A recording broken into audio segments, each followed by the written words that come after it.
Hello, my name is Todd Rice, and I'm the director of the Medical Intensive Care Unit and an associate professor of medicine here at Vanderbilt University Medical Center. Today's course is just one in a series of subjects brought to you by Channel 1, On Demand Nutrition Education. Today, we are looking at part 1 of the 2021 ASPEN Guidelines, Update for the Critically Ill Adult Patient. The hope today is to kind of walk through the update for the ASPEN Critical Care Nutrition Guidelines and to hopefully give it to you in a context where you'll see some clinical applicability of the new recommendations and how you might be able to apply them to the patients that you're caring for. Here is kind of the start. What did we do in these guidelines? So first, what we did was we put together a multidisciplinary team. This is very important for ASPEN that it be multidisciplinary. And you can see from the author list that I'll show you on the next slide, it contains dietitians, physicians, epidemiologists, pharmacists that are all involved in nutritional care, all as part of a team to update these guidelines. And our purpose was to critically evaluate any new data for up to 9 questions and provide updated recommendations for these questions from the 2016 guidelines, specifically questions where there were new randomized controlled trial data. And the goal here was not to update all of the guidelines. A lot of the guidelines are expert opinion that don't have data or randomized controlled data to support them. The goal was to take new randomized controlled data, put them in the right question and use them to answer that question and update the answer to that question. And hopefully you'll see that as we walk along. Here's the title and the byline of the manuscript, and you can see there are dietitians, there are physicians, a nutrition epidemiologist or two, a pharmacist, and a nurse representative in this team for the authorship. In the beginning, we had 8 PICO questions to which we wanted to examine and try and update the answers to based off of new randomized controlled trial. You can see the 8 listed here. The first 5 are in black, and those are the ones that we actually found new data and updated the recommendation for. The last 3 we won't talk more about. Just to tell you, we did do a search, a literature search for these. Didn't find any new randomized data or any new data on a couple of them at all. And so we didn't actually move forward in updating the literature on this. The immunoenhancing question, there actually are some new data, but it was so heterogeneous with the different molecules and the different nutrients that we decided that this needed to be its own update and stand alone on its own. So it's not included in this one. And that's why it's in red here. We had a couple kind of rules. So inclusion criteria. The goal was to try and update these data for critically ill adult patients that are being cared for in surgical, medical, or mixed ICUs that can't provide their own volitional oral intake and therefore are prescribed either parenteral or enteral nutrition, or in some cases both, but nutritional support, artificial nutritional support that they're not necessarily taking on their own. The inclusion criteria were that you had to have a randomized controlled trial. It had to be in adults, which technically we included a couple of the later teenagers, 16 and 17-year-olds, but that's in the inclusion of adults. Again, an intervention that included EN or PN. You had to report clinically important outcomes, and the ones that we specifically were looking for were new infections, the time that you spent on mechanical ventilation, mortality. You'll see there's some 28-day mortality, there's some hospital mortality, there's some 90-day mortality, but you had to have a mortality outcome at some point, or length of stay, ICU or hospital length of stay. And then we limited the search to manuscripts that were published or at least available in the English language. There are some differences between this and the 2016 guidelines. We talked about a little bit about the fact that it's randomized controlled data only, no observational studies or meta-analysis from others, no quasi-randomized trials.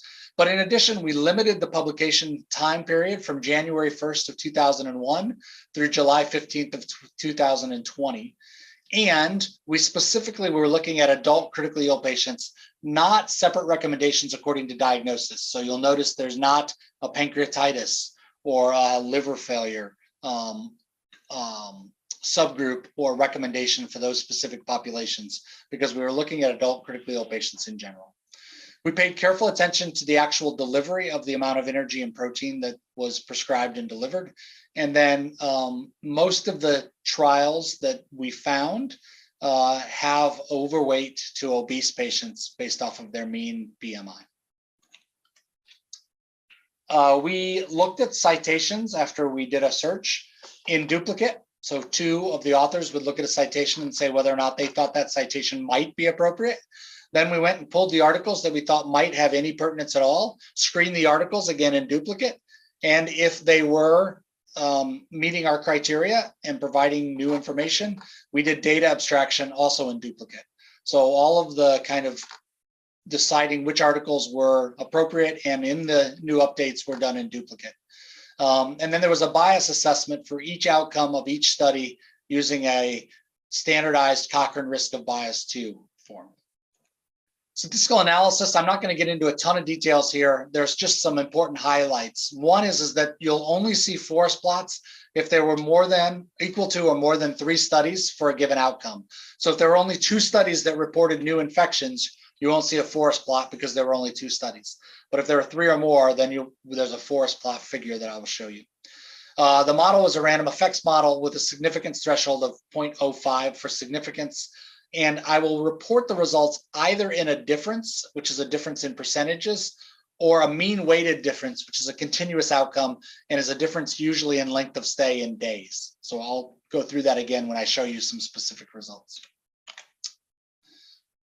The other thing to note is that we were asked by reviewers when we submitted the recommendation, the updates, to look at both protein and calories and try and facilitate recommendations for specific cut points based off of the data. So this was done in a post hoc safety analysis, and I'll show you kind of these results also. But I think it's important for you to know that this was not our plan going in. This was done in response to reviewers in a post hoc way. What we did here was we assessed hospital mortality across an available range of energy delivered in kilocalories per kilogram per day. And I'll show you those plots as we get to them in a few slides. In order to make sure that we kind of had balanced out as much as we could, we stratified this analysis by Apache 2 score, by country, by medical system, and by BMI. You will see 2 parts to each recommendation. The first is a grade approach where there is a quality of evidence. It tells you how good the evidence is. It's based off of an objective analysis of what is the risk of bias of the studies, what is the consistency or inconsistency of the studies, what's the precision of the results, and then is there a potential publication bias with what publications are out there. There's also a strength of the recommendation, how weak or strong that strength is. That's based off of both potential benefits and harms and an analysis of those regarding the recommendation. There are 2 that you will see. One is suggest. That means it's a weak recommendation. The other is the word recommend, and that is a stronger recommendation. All right, so let's get into them. I'm going to divide this into 2 kind of separate parts to kind of keep your attention. The first is we'll go through the first 3 questions, and I'll show you those here on the next slide. But the objective for those 3 is to understand the basis for the new energy intake recommendation, explain why we left the 2016 recommendation for protein intake without changing it, and the rationale for the new recommendation for enteral versus parenteral nutrition. So question 1 is the energy intake question. And the specific question was, in adult critically ill patients, does provision of higher versus lower energy, higher versus lower kilocalories per kilo per day, impact clinical outcomes? In order to be included in this analysis, to answer this question, we had to find trials that were randomized on energy exposure without causing a secondary competing intervention. So for example, we didn't want to compare an arm that had one energy delivery by enteral nutrition with an arm that had a different energy delivery, but it was given by parenteral nutrition. So we're trying to compare differences in energy exposure in an apples to apples or oranges to oranges way. As a sensitivity analysis, we did also consider protein dose as a potential competing intervention. It didn't actually change our results. What we found were 14 trials with almost 8,700 patients that we could include to answer this question. And here you can start to see the funnel plots. This is actually for the outcome of bacteremia, The right-hand side of this funnel plot favors lower energy. The left-hand side favors higher energy. And in these numbers, a negative means it favors the higher energy, and a positive number favors the lower energy. You can see here the difference in development of bacteremia was 1% absolute difference, with 95% confidence intervals that cross 1 and give you a p-value of 0.59, not statistically different in the development of bacteremia between whether higher energy or lower energy is provided. If you look at any infection, not just bacteremias, but say pneumonias and urinary tract infections and bacteremias, overall, pretty much the same answer. No significant difference, absolute difference of 1%, but not significant between lower and higher energy delivery. If you look at length of stay, now these are not a percent difference, these are an actual continuous difference. So for ICU length of stay, which is on the left, you can see that the difference, mean weighted difference, is 0.2 days of an ICU stay. So 0.2 days shorter in the lower energy group than the higher energy group. But again, 95% confidence intervals that cross the null, here being 0, and not statistically significant, the p-value of 0.84. If you look at hospital length of stay, this is actually slightly on the side of higher energy, but again, crosses the null, not statistically significant, with an absolute point estimate of negative 0.88 days. Ventilator days, again, you get a mean weighted difference. This is actually a difference of 2 ventilator days favoring higher energy, but because there aren't as many studies that report this, in fact, there's only 3 overall that report this, that has wider confidence intervals and still not statistically different between the 2 groups. Mortality. So here's the longest 90-day mortality, difference of 2%, not statistically significantly different between the groups. And if you look at differences in ICU, which is on the left, and hospital mortality on the right, you see again, no significant difference. This one is actually an absolute pinpoint point estimate difference of 0%. This one is 1% favoring lower energy, but not statistically significant for either ICU or hospital mortality. And the previous slide I showed you, it wasn't different for 90-day mortality either. All right, here are the actual figures for the post hoc safety analysis of higher versus lower energy delivery versus hospital mortality. These are the actual arms of all of the trials that report it. The kilocalories per kilogram per day of delivery, you can see listed here, 10, it's about 17, 12, 13, 16, et cetera, as you go up over the course of time. And if you plot mortality based off of this kilocalories per kilogram per day, you can see as you increase kilocalories per kilogram per day, that's the x-axis, you get a slight trend of an increase in mortality over the course of time. It's pretty unstable as it bounces around, but it looks like if you had to, somebody forced you to draw a conclusion, you'd say maybe a little bit higher mortality for higher kilocalorie per kilogram per day delivery for this range, which is essentially 12 to 25 kilocalories per kilogram per day. So we talked about this. The rationale for this was because it was used to visually inspect the data for evidence of harm in the higher versus lower energy exposure at request of the reviewers. We couldn't actually come up with a specific cut point. As I go back, you can see if we try and pick a cut point, this instability makes it hard to say, well, you definitely shouldn't go above whatever number because it's clearly worse above that number. So we didn't choose or come up with a specific cut point. And instead, we give a broad recommendation that reflects the range of these kilocalories that were delivered.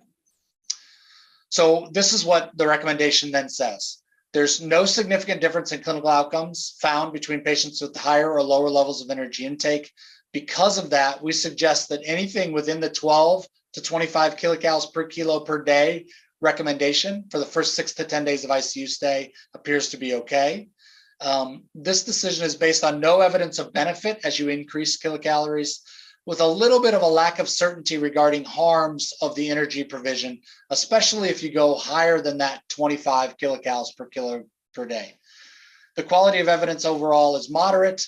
The strength of the recommendation is relatively weak or weak here because of the uncertainty of the data. There are studies, it's just the data from those studies is a little bit unstable and variable between them.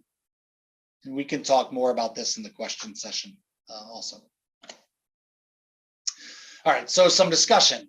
Until there are data that are available to support more precise recommendations, you have to rely on the clinical judgment, but we recommend that range 12 to 25, which is a pretty big range actually, but anything in there appears to be very similar with regards to the clinical outcomes that it results in.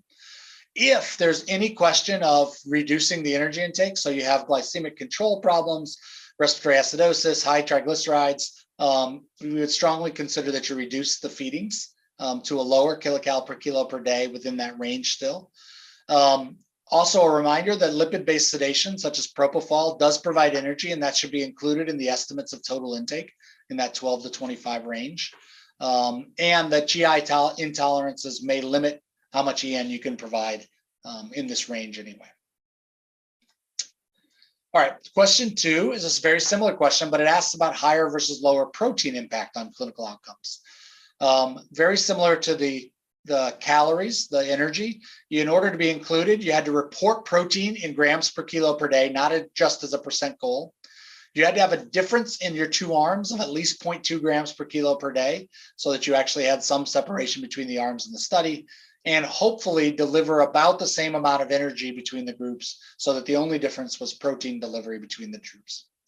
There are 4 trials you can see here, the references for them, that formed almost 700 patients, contributed 700 patients to the analysis. To note, in the delivery of the higher protein, or the arm that had the higher protein, on average, protein delivery is still only 1.1 to 1.3 grams per kilo per day.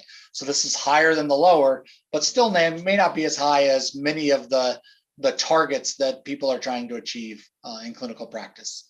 Doig's study doesn't actually specify the intake, but as best as we could do the math, it looks like it's about 1.75 grams per kilo per day. And it was given as IV amino acids, not as a complete protein. Almost all of these studies are underpowered for mortality outcomes. And then ventilator days, we couldn't put them together because there's heterogeneity in reporting. Some report as a mean and standard deviation, others report as a median and interquartile range. And the Doig study actually reports ventilator days as a mean for every 10 ICU days. And so we aren't able to combine the math on these to give you a recommendation based off of ventilator days. Here's the difference in ICU mortality between higher and lower protein difference. You can see the difference here is 1%. It's actually negative 1%, favoring the higher protein slightly, but nowhere close to statistically significantly different, with 95% confidence intervals from -6 to +4% difference. This is hospital mortality, very similar signal. It's actually -1%, again, going from -7 to +4%. When we try to do a post-hoc safety analysis based off of how much protein was delivered, you can actually see the blue is the protein in grams per kilo per day delivered. The red is the actual percent mortality, and there doesn't appear to be any trend at all here that we could make out. So the recommendation was there's no difference in clinical outcomes in the relatively limited data that are out there. And from a paucity of trials with high quality evidence, they're just lacking right now. We didn't actually change the recommendation from the 2016 guidelines, and we left it as a suggestion of 1.2 to 2 grams per kilo per day. Again, the reason is the quality of evidence here is low, and the strength of this recommendation is weak because of the low quality of evidence. Some discussion, some caveats. There just aren't very many studies that have investigated this, and there just aren't very many patients. You can see even with the 4 studies we had, we didn't get a total of 700 patients.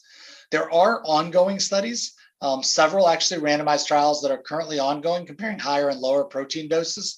So this question will be revisited in the near future when there actually are more data and better, more rigorous trial data to help inform this question.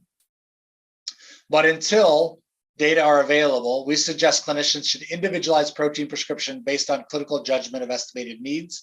And we give you a wide range to do that, 1.2 grams per kilo per day to 2 grams per kilo per day. And also a note that there are special populations like patients that are critically ill with burns or on end-stage renal disease, but on dialysis or ECMO, that there's just not good information at all. And lots of work needs to be done here in order to truly understand what the right protein delivery in those specialized populations is. All right, the last one for this first part is question 3.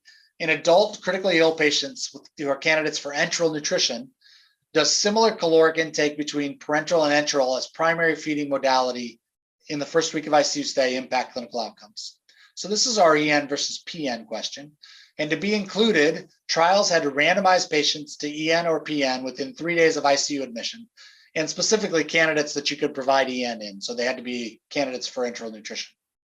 There are 2 actually well-done large multi-center trials that did this, that we used in this analysis, randomizing almost 5,000 MICU patients. Quality of the research is high. Of note, the interventions were short. They're on the level of 5 to 7 days, so about a week of a parenteral nutrition intervention, but they do report outcomes out to 90 days. Because there's only 2 trials, you won't see forest plots here because we didn't hit the 3 trial bar for forest plots. But in general, the 2 trials showed no difference between the groups in relation to ICU or hospital length of stay or ICU hospital 30 or 90-day mortality. So both enteral and parenteral resulted in similar outcomes for these clinical outcomes. And it's unlikely, because of how well done these trials are and the fact that there's 5,000 patients randomized in these trials, that further large trials will be funded to address this question. So we think these are the data that we're going to get.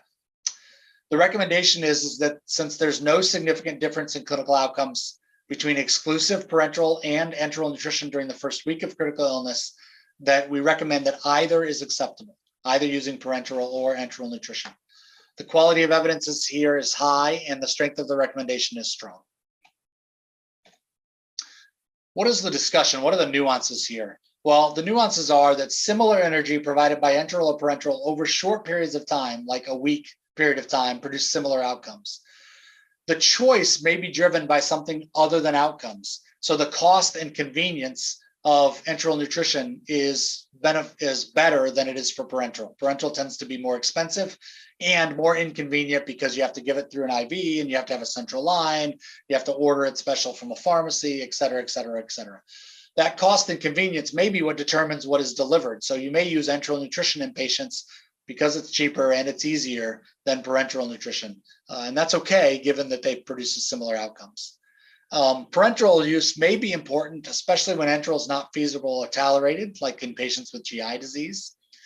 The other part is that these trials in general gave between 18 and 20 kilocalories per kilo per day and 0.6 to 0.8 grams per kilogram per day of protein using pre-mixed parenteral nutrition.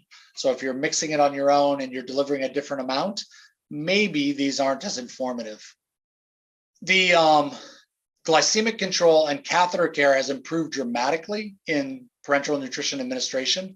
And those are likely important in the fact that we're now seeing similar outcomes. So those are still important to remember when you're delivering parenteral nutrition. So the summary of recommendations here, there's no significant difference in clinical outcomes found between patients with higher and lower levels of energy intake. And so we give a range. We suggest feeding between 12 and 25 kilocalories per kilo per day for the first 6 to 10 days of ICU stay. Similarly, there's no difference in clinical outcomes based off of the relatively limited data for protein delivery.